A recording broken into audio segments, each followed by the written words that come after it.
I said, why me? I ate organic food. I was good to the earth. I was a milk hauler and watched all these beautiful farms go away. We're a very foolish society. We had a sustainable lifestyle here. Proposed to be mined by mining company Go Give It Taconite. And it looks as though we're about to begin here at the American in Ashland. This is a Wisconsin Public Radio WRNC special live broadcast. We don't need a gavel, do we? Good morning.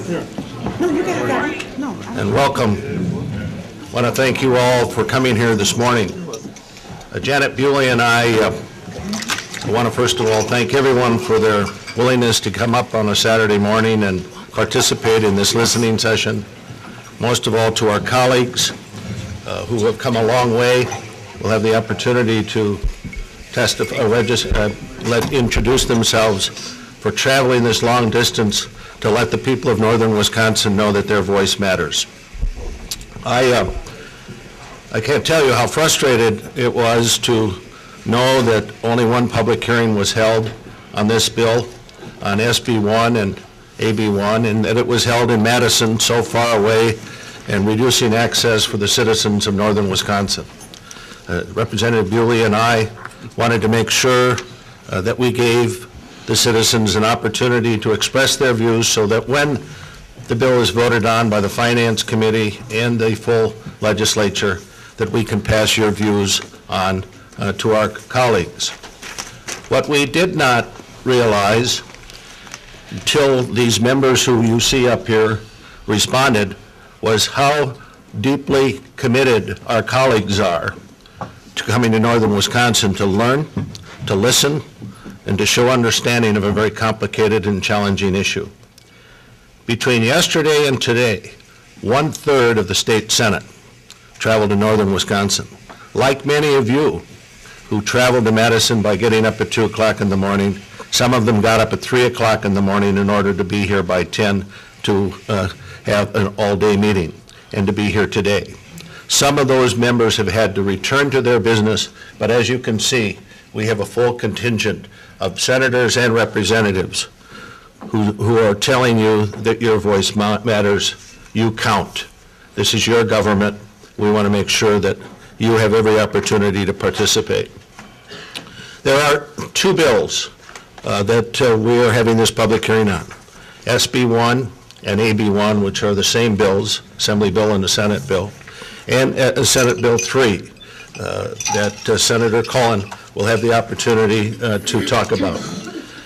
You may feel free to, unlike the Assembly hearing where they were only allowed to talk about one bill, please feel free to comment on those bills and share your positions. When a bill is introduced, it doesn't have to be a perfect bill. It just has to be right after the public has a chance to express themselves. Both standing committees, which we asked to come north and they did not, unfortunately, did take action and made their recommendations. There were about 10 amendments to the bill that AB1. Other amendments were offered, some were not accepted, but the bill, this is a process that is in flux. In other words, it's not done yet. As a matter of fact, during the Senate voting session, one of the members said twice there will be more changes to the bill. Hopefully your words today can influence that. A brief moment on the process. In Madison, there were a number of people, almost 100 people, who registered to speak but were not able to speak because the committee chair abruptly gavelled the meeting down at 9 o'clock in the evening. We're not going to impose a time limit on you, but we do ask you to be brief. Please try to hold your remarks to 3 minutes or so that we can make sure that everyone has their chance. We will stay until the last person wishes to speak. Some members may have to get back, so please understand that when they get up and leave, it is not because they don't want to listen any longer. We'll share those concerns. It is because they have to return back to their districts. And as you know, they live a long way from here. We travel a long way to Madison. They have traveled a long way to northern Wisconsin, and I hope that you'll join me in applauding their willingness to be here.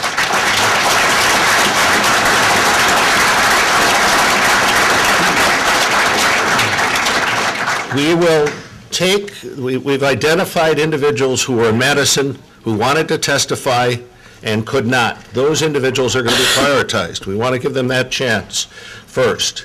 We know that there are a few slips where people have said they're in favor of the bill. We'll try to move you in fairly soon so that there's some balance in the presentation, although there are far more slips in opposition to the bill or bills than there is in favor. But we will try to get you in a way in which there isn't just a constant one-sided view. We'll let everyone. And I don't need to remind you, because Janet and I have so much regard for the people of northern Wisconsin. We need to respect everyone's opinion, regardless of whether or not it is one we share. We learn the most, we do the best when we absorb the best of what everyone has to offer. And finally, to emphasize, this democracy needs more participation, and we're very delighted that you are here to share this. Janet? Thank you. I want to thank each and every one of you for coming here today, and I want to thank the American. They've done a wonderful job of setting this up in a way that I think people are going to feel comfortable and will have a chance to have their opinions heard. Just a couple of remarks. We're going to do our very best to have this move smoothly and easily. Again, we're not going to enforce rigid rules and time limits. It's more a matter of you appreciating the fact that everybody should have a chance to speak. So if you are brief, your neighbor will get a chance to speak. We don't want to impose limits on you, but we're hoping that you will understand that by keeping your remarks concise, more people will have a chance to speak. And I also want to point out the fact that the most important thing, I mean, so far, the only people who've spoken are the ones up here. This is about you. And this is about the opportunity for a bipartisan or nonpartisan discussion of this. But that part of it is not only just about the people who are up here. Nonpartisanship, bipartisanship exists out there. Everybody is welcome into this room. Everybody is welcome into this room. Nonpartisanship and bipartisanship is also what makes up this room, not just up here, this room. We are hoping that if you believe that in some way this process isn't working, that we're doing something incorrectly, let us know. If you think for some reason your name didn't get called when it should, please let us know. If you think that there are not enough people saying what you have to say and you didn't register, please register and speak. You are the only one who can speak your own point of view. So please, this is what it's about. It's about your chance to have something to say. I am very proud that my colleagues are here today to see what I know about the 74th Assembly District, which is that we are proud, committed, dedicated, and respectful people of the resources that we share and each other. And I want to thank you all for your willingness to be here today and to participate in this very important process. Thank you. Thank you. Thank you very much. Now let me turn to our colleagues and ask that they introduce themselves, and we look forward to hearing from them. Senator Cullen, why don't you start? Well, I'm Senator Tim Cullen from down in Janesville in Rock County, and I'm very, very pleased to be here. And I had the privilege of being the chairman of the Special Senate Committee on Mining during the last half of last year. And I learned a lot and I listened a lot, and I'm looking forward to listening a lot today. Thank you. I'm Senator Dale Schultz from Richland Center. I represent a goodly portion of southwestern Wisconsin, and I'm anxious to hear what you have to say. Senator Mark Maurer, representing the western third, or the eastern third of Dane County, and you all came down, or many of you came down to Madison. Now I want to hear what you have to say up here. Good morning. I'm John Erpenbach, State Senator from Middleton. I want to thank you for coming out this morning. I know there's a lot of places you could be on a beautiful morning in Ashland, which I understand doesn't happen all that often with no snow, and it's actually warm out. So I want to thank you for coming out this morning. Thank you, John. That's what I was thinking. I'd rather be fishing, but I'm glad to be here. I'm State Representative Nick Milroy. I represent the district to the west of here and look forward to hearing from everyone today. I'm State Representative Stephen Smith from Shell Lake. I came up Highway 63 this morning to hear what everyone has to say. I'm State Senator Lena Taylor. I'm a city girl, and I didn't drive up here. My staff did, thank God for him. But I have had a wonderful time. It is beautiful country up here. It's God's country, and I can see why you've chose to live here.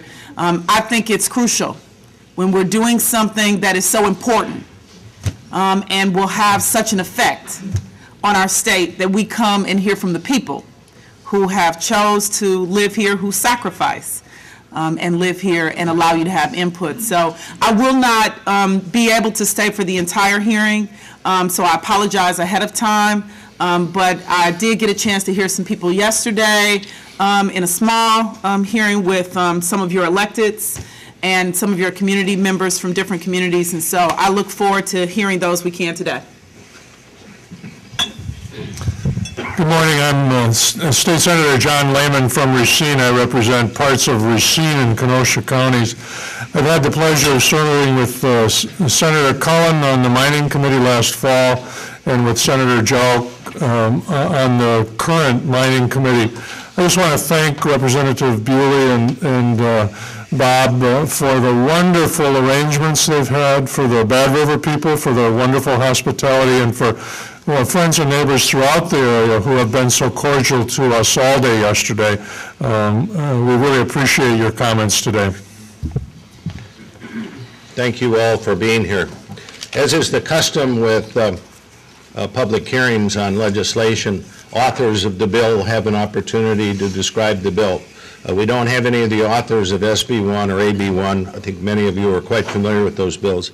Senator Cullen is the author of SB3. He was the chairman of the bill, and he's just going to take a couple of 3 minutes to briefly explain the bill and how he reached the recommendations, and then we will turn to Bruce Noble and go down the list from there. Thank you very much, Senator Jauch. I begin by saying that when I talk to Republicans and Democrats and liberals and conservatives and people from all political persuasions, the one thing I find amazingly in common is they all like to drink clean water. Just kind of amazing. And that's what we're trying to have everybody be able to keep doing. I chaired the Senate Committee on Mining, and the bill that we developed, that I introduced, is a product of what I learned and the committee learned at some 20 hours of hearings that we had with experts from across the spectrum. So it's not, the bill is not what I think or wish or whatever. It's what we learned, and that's how we come up with the document. I must point out that Senate Bill 3, the bill that I'm the principal author of, is 25 pages long. Senate Bill 1, the bill introduced entirely by Republican legislators, is 206 pages long. Now, normally the length of the bill might not be a big deal, and you might say, well, why? How could you address the same topic in 25 pages, and the other bill takes 206? And there's a very, very simple answer to it, even though there's a lot of complicated language in there. Is that my bill, Senate Bill 3, does not lower environmental standards, and Senate Bill 1 does. And it takes them 206 pages to do that. And we don't do it, and that's why our bill is 25 pages long. Some basic things that we learned at the committee. One is that God put a lot of water in the Penokee Hills. And I'm not going to second guess him. The second thing that we learned is that when you dig the largest open pit iron ore mine in the world, and it's 4 4 or 4.5 miles long and half mile to a mile wide and up to 1,000 feet deep. And 20% of that is projected to be iron ore, and 80% of it is going to be overburden. And so that overburden, I've asked the Wisconsin Geological Society to project it. That overburden is they can't be specific, but it's millions of tons. And so the fundamental issue that you'll find in this legislation on this topic really is when you have all that water and millions of tons of overburden or waste or rock, whatever you want to call it, where do you put the overburden in the rock without putting it in the water? It's the fundamental issue I think that we face up here. There are air quality issues as well. That's the second thing we learned. First thing, a lot of water. Second thing, a lot of overburden. Third thing we learned is Wisconsin's not the only player. Last year, this legislature, the impression you got was if the Wisconsin legislature just did something, just passed a bill, we'd have jobs, jobs, jobs. And we have learned in our committee, and people are learning across the state, that Wisconsin's not the only player. The Wisconsin Department of Natural Resources cannot on their own grant a permit to mine here or anywhere else in Wisconsin. The Army Corps of Engineers has equal power and standard to enforce federal air quality and water standards, and they will. They will take their time. They will do it on the schedule they need to take, regardless of what the state of Wisconsin does. And the Bad River Band has significant legal and moral authority on this issue. That the idea that this legislature could rush through a bill without considering the rights and the authority of the Bad River Band, I find rather amazing, without doing any real consulting with them. So those are the things that we kind of learned up front. Very specifically, very quickly, Mr. Chairman, on contested case hearings, which is the chance from a standpoint of the citizens having some legal standing and questioning what the DNR is about to do, we have a contested case hearing in our bill before the DNR makes their decision. And that is the time when people are under oath. You start asking about what's going on. People can come and say whatever they want, but when you're under oath and you're talking about it, it matters that the public has a chance to have that before the DNR makes a decision. On the issue of taxes, a mining company would extract a mineral which is gone forever from the ground of Wisconsin, and they ought to pay something to the people of Wisconsin for that. Because the costs that are associated with mining are either going to be paid for by the mining company or they're going to be paid for by the property taxpayers or citizens. And so we have a gross tonnage tax in our bill, which means that there will be money paid by to the state to be spent in the area as soon as you start extracting. And by the way, people kept telling us to look to Minnesota. I told our committee, look to Minnesota. There's lots of iron ore mining there. Look over there. They have a gross tonnage tax, and our bill is the exact replica of the gross tonnage tax in Minnesota. And we say in our bill, 70% of the money comes directly back to the area affected by mining, and 30% is used by the state to develop economic development programs in the area of the mining. So at the end of the day, all 100%, one way or another, ends up getting spent in the area affected by the mining. On timelines, a lot is being made of this, but we have to allow the DNR and the Army Corps of Engineers to work together if there's going to be a permitting process, if it's going to occur. My bill says, yes, there'll be some timelines in the DNR, but they'll be flexible. Be flexible so that they can work with the Army Corps of Engineers. The idea of passing a bill which says the DNR shall make a decision within 420 days or up to 480 days, as is in Senate Bill 1, is completely unrealistic in the context of how much time the Army Corps of Engineers says they will need to take. And so we have about 2.5 year time frame, and then if the mining company wants more time, they can take more time. But it won't be the government slowing the process down. It will be the mining company because they want more time to get the information that the agencies want. So we think our timeline is real. and it reflects what we learned when the DNR testified in front of us, when the Army Corps of Engineers testified in front of us. We learned about that process. And so at the end of the day, to summarize the bill, a simple thing is to say what I said at the beginning. It's 25 pages versus 206 because this bill, Senate Bill 3, does not lower environmental standards. Thank you, Mr. Chairman. Thank you very much, Senator. This is a Wisconsin Public Radio WRNC special live broadcast from the American in Ashland. Public hearings, it is best that we refrain from showing enthusiasm one side or the other. Oh, wait a minute, sir. I thought it was fine. You're listening to this broadcast on Wisconsin Public Radio stations 9.9 WWS in Ashland, 91.3 KWS in Superior, and 97.7 WRNC in Ashland. There are so far about 60 people registering to speak. In opposition, there are only about 5 people registering to speak in favor. And we will get them in and we will listen carefully to what they have to say. But we don't want this to be a situation where anyone feels intimidated and feels like they can't express themselves. So thank you all very kindly. So I had mistakenly said Bruce Noble. Bruce will be number 2. Denise McCutcheon-Cloud. Denise? So Denise, would you be glad to come up? You can come up and testify first, and then followed by Bruce Noble, followed by Linda Wyeth, followed by Nate Timmy, followed by Paul Demine. These are individuals who indicated that either they traveled to Madison and had very limited time or no time at all. So we're trying to let them have their chance. So Denise, is it Denise? Yes. Thank you very much. Bonjour. Bonjour. My name is Denise McCutcheon-Club, but I'm also known as Wapshki McNickquay in Rainbow Over the Waters. I spoke once up in Hurley, and it gets difficult. But I'm speaking on behalf of my family. Half my family is registered with Bad River. The other half isn't.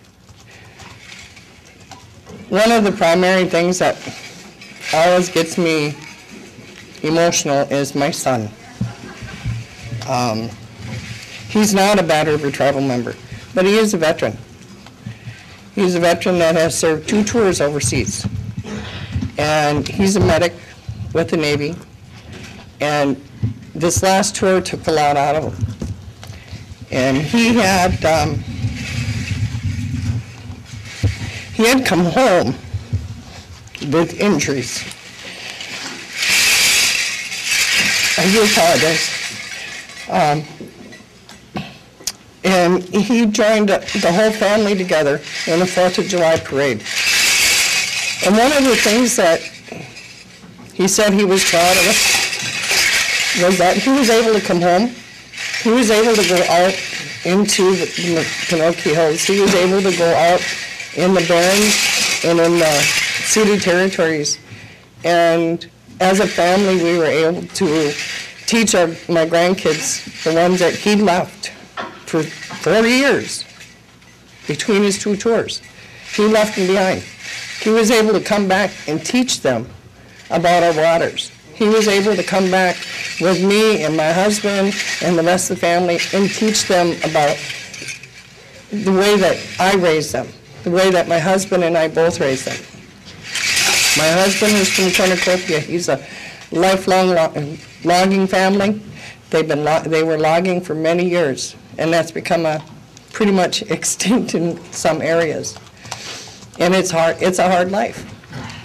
But we cherish our nature. We cherish the Mother Earth that gives us our food, our water, our nourishment, our healing. And my son comes home to get healed.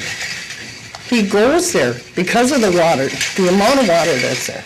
He goes there because of the beauty of it. Because where he was, it was dangerous. He was shot 3 times.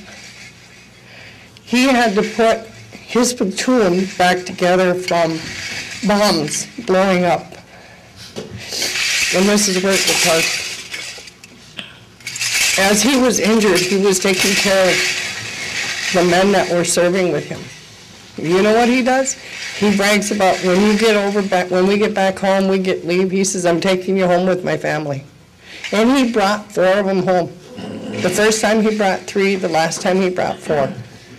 And they all got what they needed. I don't agree with any mining because I know what it'll do to my family. And that's hard. It's hard. My grandkids, you know, our family has always served this country. I've got veterans in my family all the way back. And we have to have a place to heal. And you don't find many places like that. You don't find many rice fields like Bad River has. You don't find the peace and tranquility that they need. So before you pass a bill for mining, think what you're doing. Think about the healing process that you're taking away from us. Any questions? Thank you very much, and thank you to your son for his valor and service to our country. We really appreciate it. Thank you. Bruce Noble, and this slip says, I didn't pay attention to where they were from, I just paid attention to their name and whether they tried to testify in Madison. This says that Bruce Noble from Madison was unable to testify in Madison, and he's come to northern Wisconsin to testify.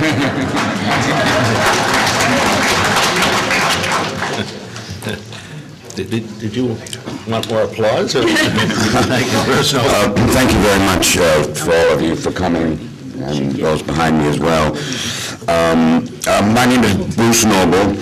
I am proud to be accompanied here today with my grandson, Zach. I represent Grandparents Against Sulfide Pollution. We call ourselves GASP. There are 2 kinds of gasps. One comes in awe, like water gurgling over sun-capped rocks in Copper Falls State Park. The other comes in horror, like hiking to the top of a pristine mountain in the Penokee Hills, only to bear witness to a rape. I attended the Assembly mining meeting this week. It felt a little bit like an elementary school argument. You cheated. Did not. Did too. I'm a retired teacher, and I'm afraid they were more diplomatic than that, I have to say. But I'm afraid that I give credence to the you cheated argument.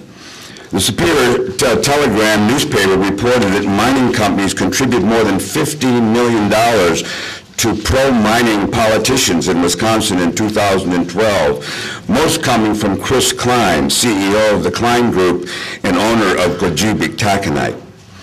I come to Ashland to partner with those who value saving the Iroquoian idea of prosperity embedded in the U.S. Constitution, the long and moral view that we should not simply entertain what is easy in the present, but what nurtures our descendants 7 generations down the road.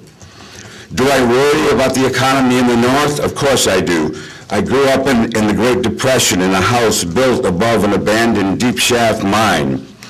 But I also sat at the bedside of a dying 50-year-old friend brought down by a terrible mesothelioma from one summer's job handling industrial asbestos. 30 years later, it didn't pay off, that job. Just think what 35 years of sulfide pollution will bring.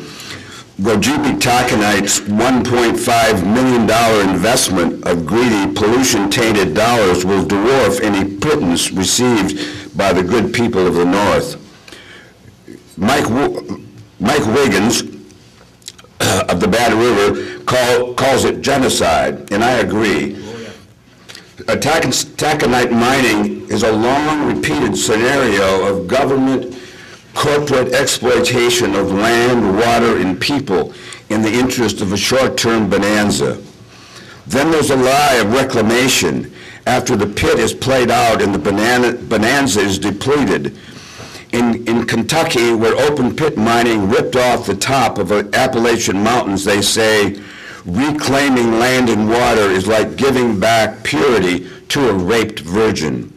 It can't be done. Why doesn't Governor Walker use the $400 million 2012 budget surplus to invest in jobs in the North? That would be progress. I'd like to paraphrase Malcolm X on progress. Mining in the Penokee Hills is like sticking a knife in someone's back 9 inches deep, pulling it out 4.5 inches and calling it progress. This is a fight for morality. Will we live ethically or will we die from greed and lack of empathy? Remember, in the end, the issue is not really mines, it's about control of water. God bless all the grandchildren and bless the Penokee Hills. Thank you, and if you wouldn't mind leaving us a copy of that, would you mind leaving a copy? Thank you. Again, one woman did this to sort of, then that way we don't try to intimidate anybody who might take a different view. And Mr. Linda, Chair? Mr. please. Chair? Yes. Two things. One, what was the gentleman's name? And sir, you gave a quote of an amount of dollars that had been invested. Could you share both of those? Your name and the amount? It's Bruce Noble, that's his name. Bruce Noble. 15 million. N-O-B-L-E. And this came from the Superior Telegram. It was $15 million to pro-mining politicians. We'll be glad to distribute the testimony to others. Thank you, Bruce. Linda, please.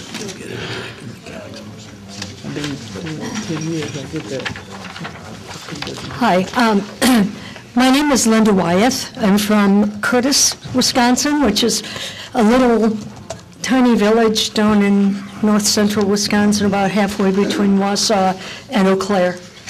So, and my Thank first you for coming north. Pardon? Thank you for coming north. Yeah, toward Thorpe, yeah. Anyway, it's flat and ugly there. No Penokee Hills, I'm afraid. But I'm trying to bloom where God planted me. So, I did not grow up in Wisconsin. I am not a Native American. I do not live in the immediate area of the proposed mine. So why do I care about this issue? Because I was taught the importance of being a steward of the earth from early childhood. I learned about the web of life and the interconnectedness of all beings. My parents taught me that I am my brother's and my sister's keeper. And something that Mike Wiggins of the Bad River tribe told an audience at the Labor Temple in Wausau a few weeks ago struck me very powerfully. Water is life.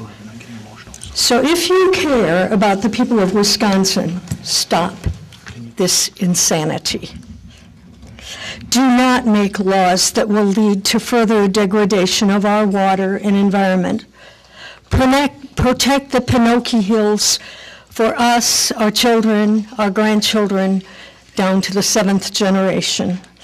Respect the rights of our Native American friends and neighbors. Thank you. Now, I was also at the potluck at the Bad River Reservation last night, and they asked if I could pull together the figures that were just mentioned about contributions to the mining industry. And this is from the Wisconsin Democracy Campaign.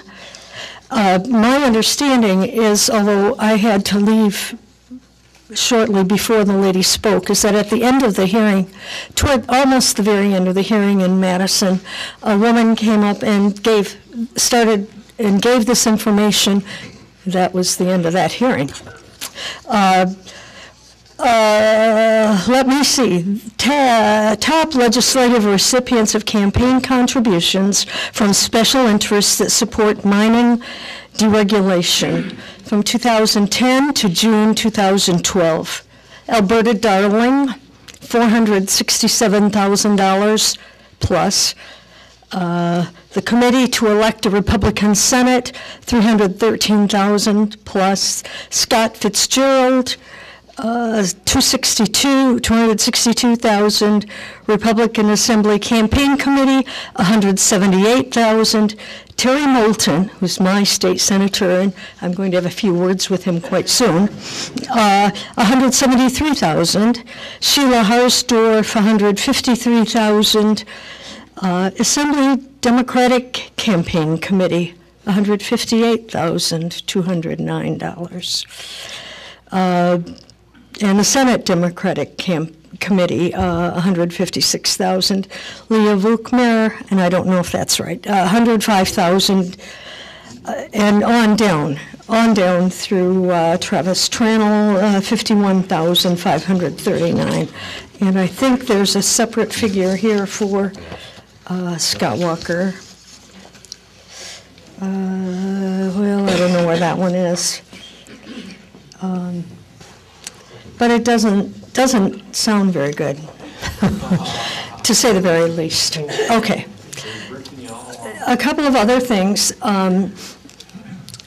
There are facts. The facts are known. I mean, I'm not going to sit up here other than the money facts about the effect of mining on the environment. I mean, yeah, the Republicans know it. I have been to every one of the hearings, to Hurley, to West Dallas, to Platteville, Madison, and the facts are known. I mean, from independent scientific organizations about the effects of mining on the environment. And we all know, I'm sure, that there will be no mine. It will not pass the environmental tests needed. So why? Why are we here? Why have they proposed this mine, or the bill, to weaken the regulatory standards for mines? Mike McCabe of the Wisconsin Democracy Campaign, who's originally from Curtis, that's pretty cool, has referred to AB1, SB1 as a Trojan horse. It will give corporate interests the right to exploit all our natural resources, especially water. Remember the fight against Nestle Perrier? High-capacity wells will be coming. So that's another comment. There was a referral to Chris Klein, of the owner of the Ojibwe of Florida. He's from Florida. He has a lot of coal mines in West Virginia, Ohio, and Appalachian areas. I would also like to point out that Chris Klein is a step down under the Carlyle Group. And if you look up the Carlyle Group, you can find about its connections to the Bush family oil dynasty and the Koch brothers oil dynasty. I take issue with the expression open pit mine. I think mountaintop removal is more accurate and descriptive. Senator Cullen, I just got a copy of your bill today. I've been looking for it online and not found it. So I've had a chance to read through some of it and listen to your comments. I will say that I do appreciate your comments about that 80% of the rock is overburden. Only 20% is ore. It's also low-quality ore. The price has gone from there down to the pits, so it's probably not economically feasible. You say that the bill includes contested case hearings. Great, great, that's absolutely critical, and I appreciate that you've included that. And the gross tonnage tax, that's good.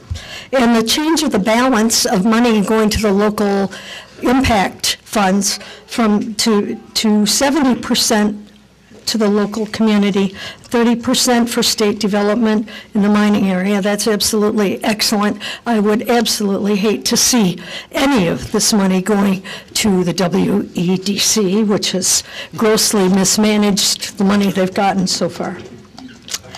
So that's my comments. Thank you. And I appreciate all the work you guys have been doing. I appreciate that you're here, that you are listening. Keep it up, keep listening. Thank you. Thanks. Thank you. Thank you very much. Nate Timmy. You're listening to a special live broadcast on Wisconsin Public Radio Stations 90.9 WUWS in Ashland and 91.3 KUWS in Superior, as well as 97.7 WRNCLP Ashland Northland College Community Supported Radio. This is also being streamed online at WRNCLP.org. My name is actually Nate Tim, T-I-M-M. It's a German name. And I thank you for being here, for doing this listening session, and I thank all the people who are here. I agree with what was said before. We need more democracy, not less. We always need more. I'm going to speak to you from my heart, because I think this is a heartfelt issue. It deals with our lives and the lives of the people who are to come for the eons of as long as human beings are on this planet. A little about my background. I'm from central Wisconsin, originally. I still own a farm in central Wisconsin. I'm a farm boy. 4 generations of my family have lived there since my family immigrated to this country shortly before the Civil War. So I have a lot of empathy with the folks who live in this area, who are basically rural people. Some of you have rural backgrounds. You understand the sense of place. That's a special thing. Place is something that cannot ever be tampered with. It is what it is. It's where you grew up. It's where your family grew up. It's for generations of your family grew up.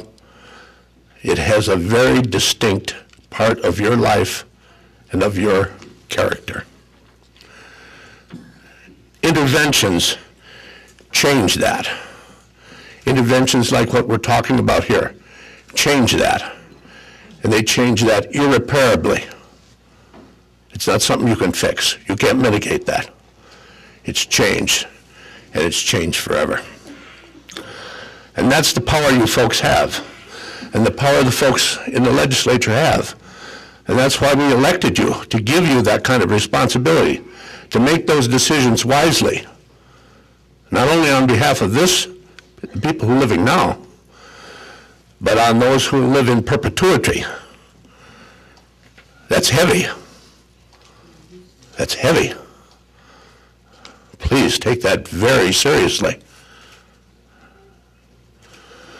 Now, there's a lot of also personal interest in this, in that I have traveled to this area, though I live now in Mazomanie, which is a Native American word, interestingly enough, Western Dane County. I have spent a great deal of time around this wonderful jewel outside our windows here. This is a unique jewel. I'm sure you appreciate. This is the largest body of fresh water by area in the world. I've been around it 3 times. It's an incredibly beautiful place. Mucking with the quality of that water also is an extremely dangerous proposition, because that jewel gets contaminated or damaged, it's damaged forever. You can't mitigate the largest body of fresh water in the world. Can't do it. So you're mucking with an environmental jewel. You're mucking with a tourist attraction of world class.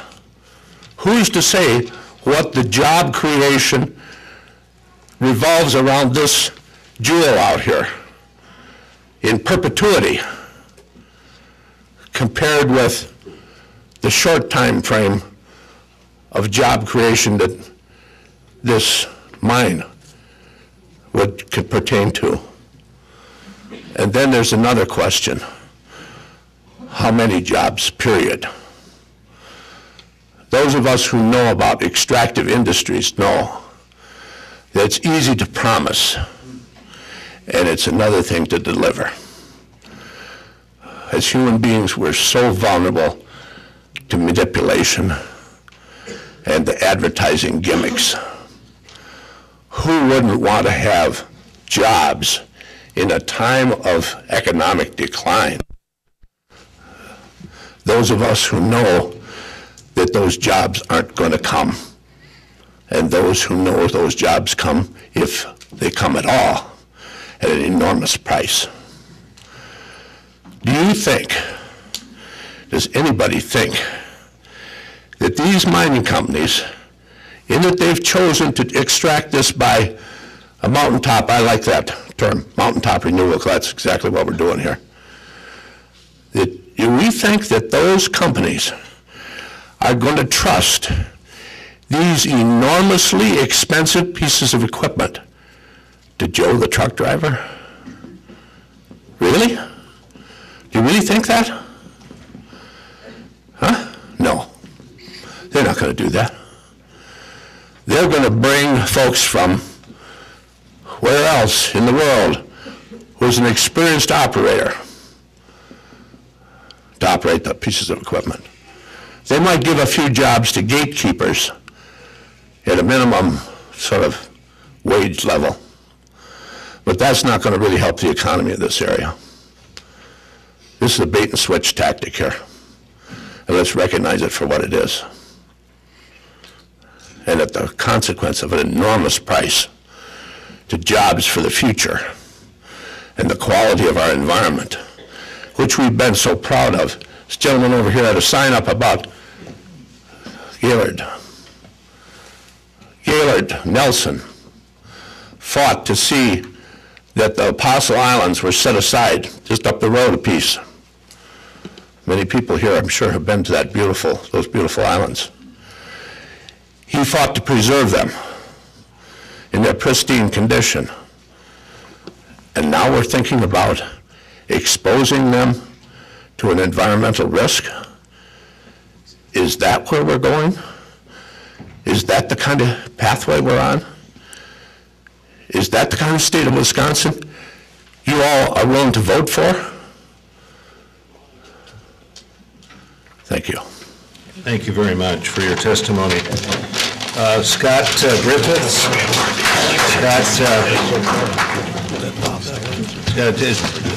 Now, he didn't have any written remarks. By the way, thank you to Wisconsin Eye for being here today, Wisconsin Public Radio for being here and broadcasting this live.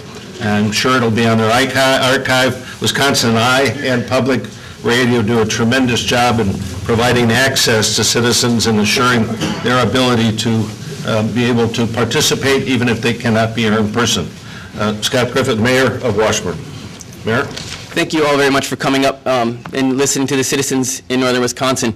And while I'm all very pleased that you're here and I originally came to speak to you today, I've decided really who I'm speaking to are the people who are in this room. This legislation that is proposed, AB1 and SB1, and the concept of a mine has the capacity to tear our community apart. And so what I want all of you to do, whether you're in favor of mining or whether you're opposed to mining, is look around at the people around you, find people who don't agree with you, find people who are in favor of this mine, find people who are opposed to the mine, and talk with them. Understand that everybody here who's speaking to this is speaking for their lives. Whether it be because you're afraid that this is going to do irreparable environmental damage, or whether it be because you want to figure out how to support your family. We're all speaking for our lives here. And we need to understand the consequences of what is going to happen if our community is torn apart through a divisive and polarizing issue like this. So I ask you all to speak to somebody who you don't agree with. not to convince them, but to listen to why they stand where they do. It's really important that all of us understand that while you may not be in favor of a mine, you need to understand why somebody else is in favor of it. And we need to figure out how we can work together to meet the needs of everybody in this room and everybody in this region. There are other ways to create livelihoods for the people who live here. This mine is not the only way. But those of us who may not be in favor of the mine need to understand that the people who want the mine are asking for their lives as well. So we need to reach across and we need to figure out ways that we can support each other. And so take a look, those of you who are in favor of this mine, that do want to see the potential of these jobs, I urge you to take a look at the nuances of this legislation, because this legislation does not do what you want it to do. It guts the DNR's ability to protect us. And I've heard so many people say it's the DNR's job to protect the citizens of Wisconsin. And this legislation completely undermines their ability to do that. Now, I haven't had a chance to get real in depth with Senator Cullen's bill, but it is reassuring that it's only 25 pages as opposed to 206, because if you get into those 206 pages, all of them are gutting environmental regulations. So please speak with somebody that you don't agree with and listen to them, because we're all fighting for our lives, whether it be for jobs and livelihoods or whether it be for the environment, environmental protections. We're all trying to reach that same spot of being able to live here comfortably and safely. Thank you. Thank you very much for your testimony. And the next is Jerry Larson. Jerry? Followed by Paul DeMaine. You're listening to a special live broadcast about mining regulations here on Wisconsin Public Radio Stations 90.9 WUWS in Ashland, 91.3 KUWS in Superior, and 97.7 WRNC LP That's me. in Ashland. Jerry Larson. I'm from Ashland. In fact, I live on Lake Park Road right behind us, and my front yard is Lake Superior. That is not a lake, people. That's a sea.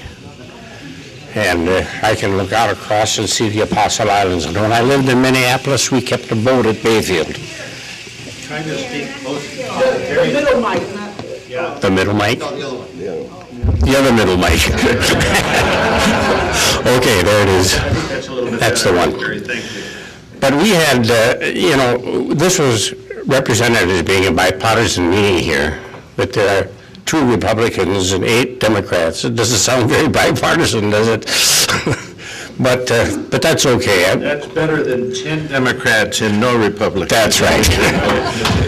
But I can tell you that Janet Bewely was in our house twice when she was running for this, and she looked at my bookcase and saw the kind of stuff I was reading, and she knew that we were on opposite sides of stuff right off the bat. But we could sit there and talk. We didn't agree with each other, but we talked. And that's what this thing means. She's not a tough gal to dislike, She is tough to dislike. But what I want to talk about is this idea of pollution coming out of that thing. This is 4 miles. Hey, that range of hills runs all the way back to Climb Lake. That is a big, beautiful, pristine area. And that area that we're talking about is not that big. But what kind of an effect it's going to have, we don't know. But they talk about that stuff that's going to be laid aside. I remember when we had our first meeting on this mining, and the guy said that they were going to do this in 4 sections. Remember?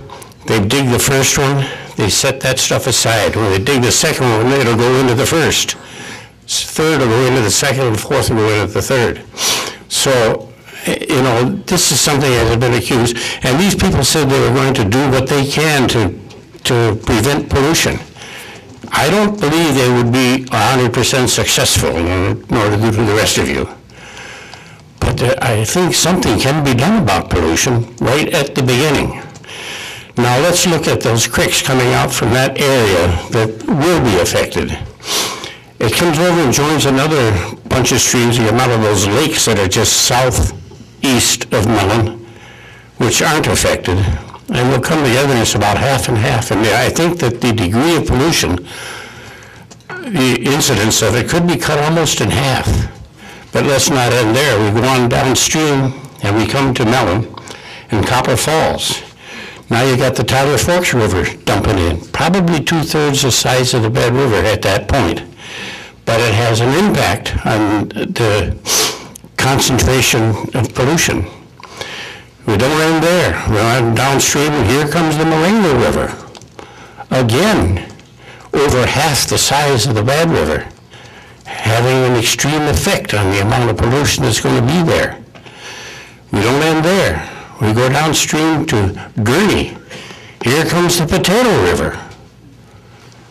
No pollution, but it empties in it, and again, it's probably at least half the size of the Bad River, dumps in, again having a debilitating effect on the amount of pollution that's there. It's diluting it as it comes down.